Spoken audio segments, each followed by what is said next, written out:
Hi, everyone. Thank you for joining us. We are excited to share with you about UNC Charlotte's graduate certificate in teaching for art education. So, welcome. And I am Jen Principe with Charlotte Online, and I'm here to help support our online programs here at UNC Charlotte. And I work with our enrollment team, and our contact information is here. And I will hand it over to my colleague, Courtney. Hi, my name's Courtney Mervine. I'm the art education specialist in the program, and I also advise the students in the program. And Jane Dalton is our area coordinator, and she's also great for any questions that you may have about the program. Why teach art? It is a wonderful career.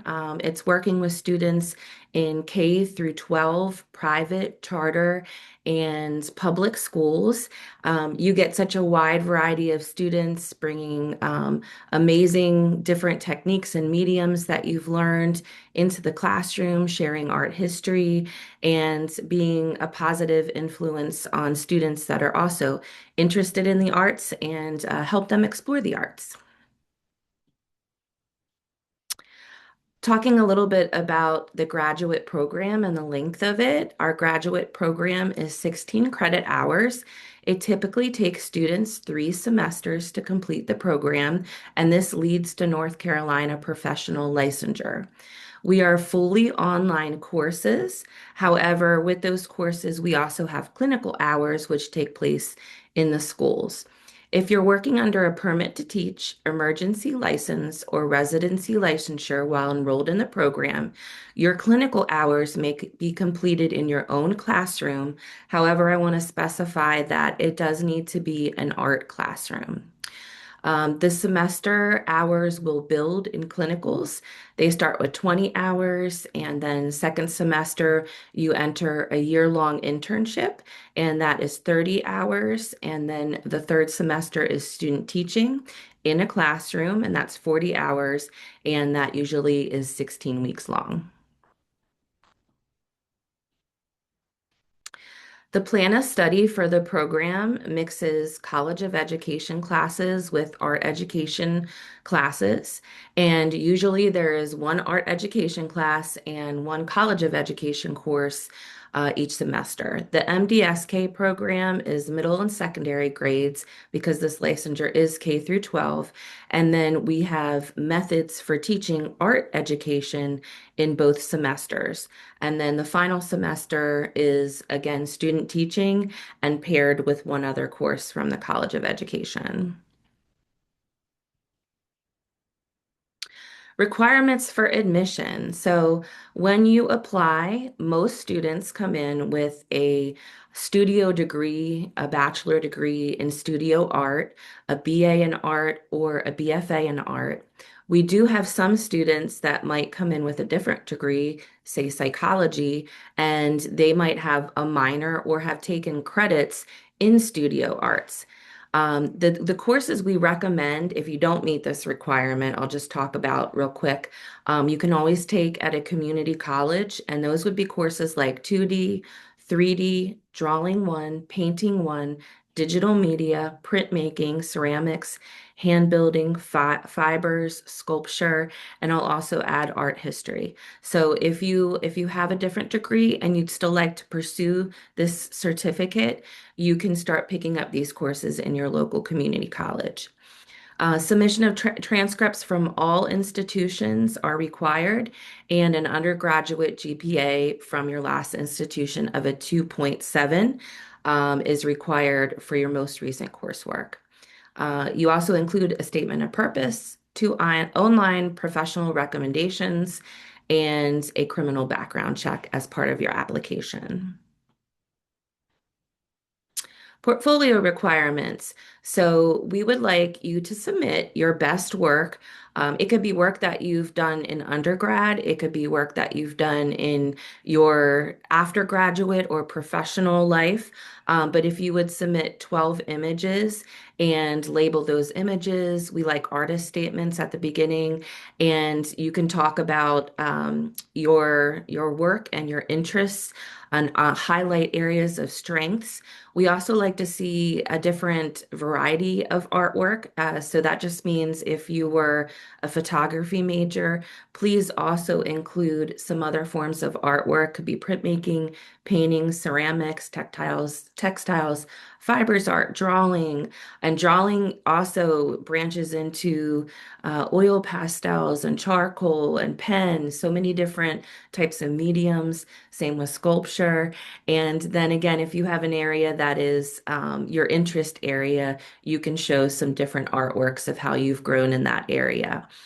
The design and layout each should demonstrate a level of aesthetic judgment in a slideshow. And we also expect that you label the artwork with a title.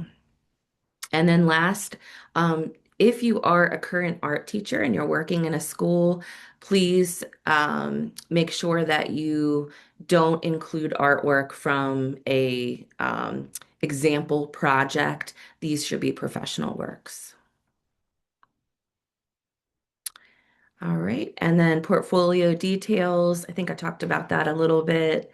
But your first name should be on the slide, the title, the semester and a year that you're applying to the program, title size, medium, date, and a brief explanation of the significance of each work that you're submitting in your portfolio. And it's also a great idea if you have other artistic minds that you work with, and you could get some feedback just to make sure once you have your portfolio together that someone looks and gives you some feedback before you present it to the college. Perfect. Thank you so much, Courtney.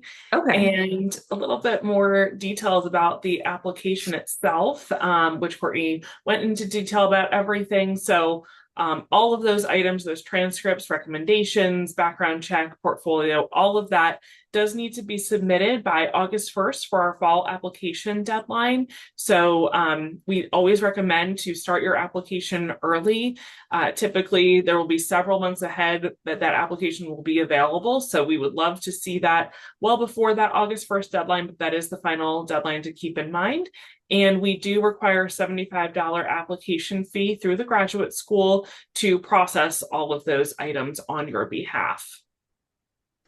And we do have an option. So if you have less than a 2.7 GPA from your undergraduate or other coursework that you may have taken, you can apply as a post-baccalaureate student. And we call this the pre-teacher licensure pathway. So what you'll do is apply to the university as a post-bac student. That's what we call it, for $25. And so we will still need your transcripts and portfolio for that process.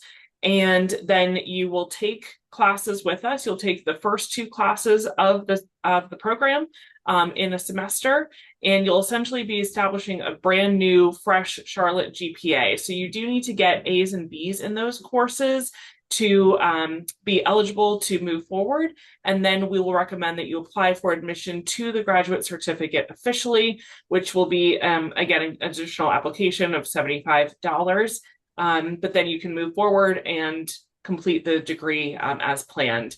And more of those details can be found on our TEAL website, which is the Teacher Education Advising and Licensure Office. They are a wonderful resource and can give you some more details about that process, which that website is there, which is teal.charlotte.edu. And then you may be wondering about tuition. We always want to recommend checking out Niner Central with UNC Charlotte. They are a fantastic resource for tuition and fees, but also applying for financial aid and types of loans and things that could be eligible for your paying for your degree. And we do have resident tuition and non-resident tuition as we are a state institution. So resident tuition, if you have been living here in the state of North Carolina for at least a year, you will then be able to apply for a residency number, and you may just need a few things to show or prove that residency, but then you'll submit that residency number with your application to be applicable for that residency tuition, in-state tuition.